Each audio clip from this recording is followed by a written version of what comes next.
ઓમ શાંતિ. જીવનમાં આવતી સમસ્યાઓ આપણને મજબૂત બનાવે છે. ક્યારેય તમે વિચાર્યું છે કે સારા માણસોના જીવનમાં જ કેમ વધારે પરેશાનીઓ આવે છે? ભગવાન કોઈને સજા નથી આપતા, પરંતુ આપણને મજબૂત બનાવવા માટે આપણી ભગવાન પરીક્ષા લેતા હોય છે. જે આત્મામાં સહન કરવાની શક્તિ હોય છે તેને જ મોટી જવાબદારી મળે છે. દુઃખ એ સજા નથી, તે તો આત્માને ઊંચા ઉઠાવવાનું માધ્યમ છે. એટલા માટે જ્યારે પણ જીવનમાં કઠિન પરિસ્થિતિ આવે ત્યારે સમજી લેવાનું કે ભગવાન તમને આગળ વધારવા માટેની તૈયારી કરી રહ્યો છે.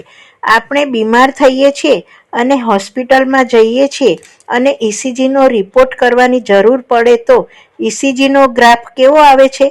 કોઈકનો ઉપર નીચે આવે છે તો કોઈકનો સીધી લાઈનમાં આવે છે. ઉપર નીચે લાઈનમાં આવે એટલે કે સમજવાનું કે નોર્મલ છે, તંદુરસ્ત છે. અને જો ECGનો ગ્રાફ સીધી લાઈનમાં આવે તો જીવન જ નહીં રહે.